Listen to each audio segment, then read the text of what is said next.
Hello，大家好，我是 Honda，欢迎来到我的频道。我们今天来开箱一颗，也不能说是新的镜头，但是它是最近 Canon RF 的副厂第一个推出来的镜头。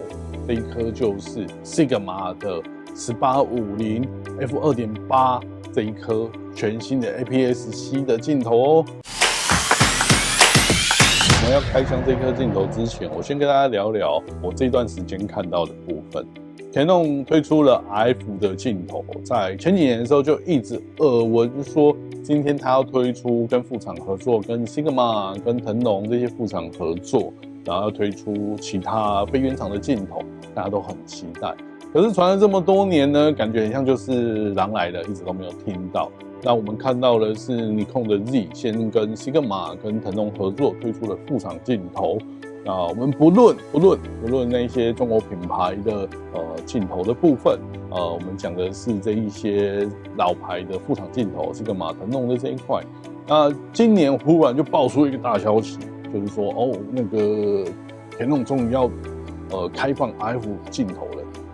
要给这些副厂厂商用，然后副厂厂商们推出来说，我们就要推出Sigma说要推出的1850、11.8，然后甚至是用了很久的那一颗16、30、56这一颗1.4的系列，Canon的 RF 系列的镜头，说真的比较少可以选择。自从 Canon 推出了 RF 系列，一直都没有所谓的官方授权的副厂镜头出来。好几年前我就一直耳闻说 Sigma 或其他家会出RF 的授权镜头，可是听了这么多年，一直没有进一步的消息出来，直到今年度忽然Canon 的 RF 推出了授权的副厂镜头，那也就是所谓的腾龙 Sigma 都下来做了。那当然，他们先推出来的都是 APS-C 的。那我手上拿到这一颗就是 Sigma 推出的1850。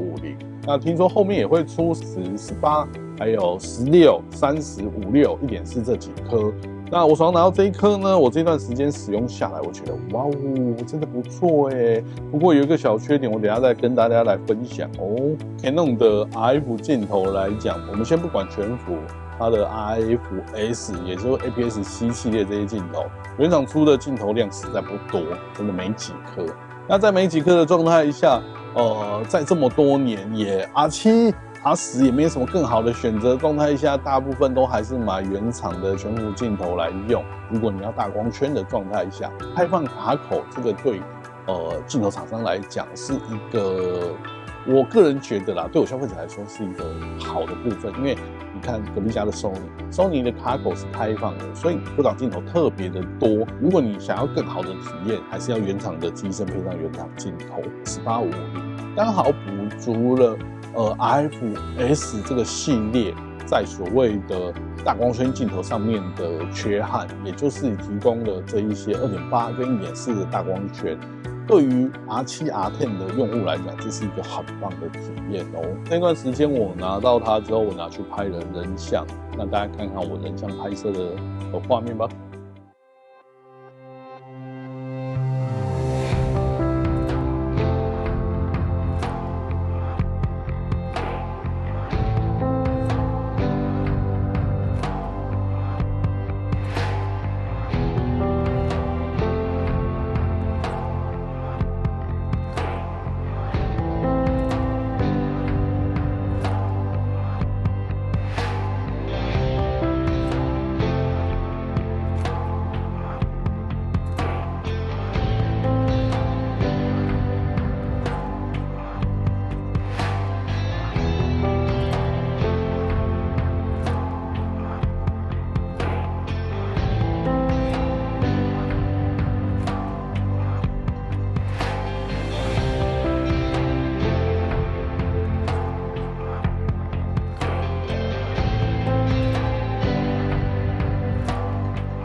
接下来看看我用街拍拍了一些好的照片吧。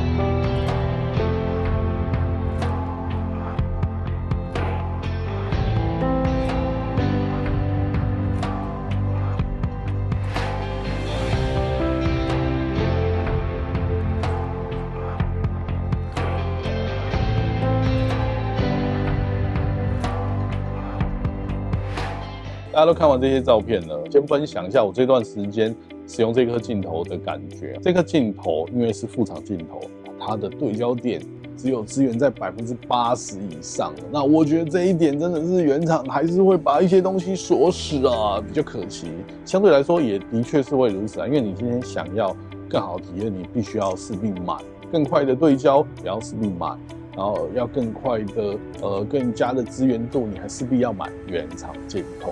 那副厂镜头本身它可以推到这样的画质，我觉得没什么好嫌，因为这颗镜头也出了很多年。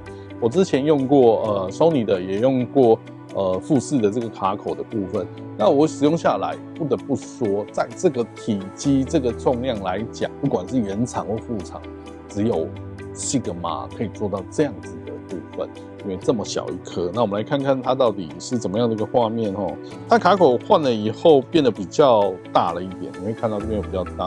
我们来看一下富士这边的卡口，你会发觉哦，两个还是有差别的，这边比较宽一点，因为卡口上的差异哦。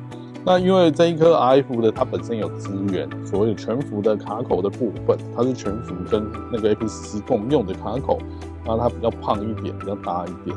那在这个体积来说，其实这么小一台带出门，对我来讲是一个很棒的选择哦。跟大家聊聊看结论，你如果本身是一个 Canon 的 RF 的用户，然后是 R7、R10 APS-C 的用户，你在寻找一颗更大光圈，然后你又不想买全幅的镜头，然后要小颗，那选择这一颗 Sigma 的1850就对了。虽然说这颗镜头推出了这么多年，这么多家推过的状态下，它每个月还是热销的一颗好镜头。为什么呢？因为它够小颗，价钱够便宜。这个价格15000没什么好嫌的。你要什么自行车，然后你上个Momo你可以分期。然后我觉得大光圈 2.8 虽然不是 Art 系列，但是它的画质一点都不输给其他的原厂的镜头。那对我来说，我觉得这样子的镜头直接推荐给你。说看所谓的缺点，缺点就是我刚刚讲的，它在 RF 的机身上面使用上对焦只有80%。那如果你真的很希望你看到完全对焦点，能够对焦点把它移动到最对面角，那你真的要考虑买原厂镜头。但是 RF-S 系列就是没有这个焦段，没有1850 2.8这种大光圈的选择可以给你。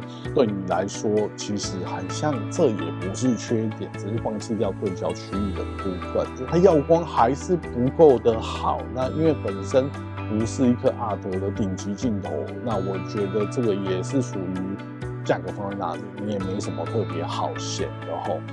那我个人推不推荐人买？如果你本身是 Canon 的 RF 用户，甚至是 RF-S 用户，你一定要买这一颗，这一颗是你唯一的选择哈。希望大家喜欢我的分享。如果你喜欢我的频道，记得帮我点赞、订阅，还要开启小铃铛哦，还要帮我留言，分享出去给大家。感谢各位，拜拜。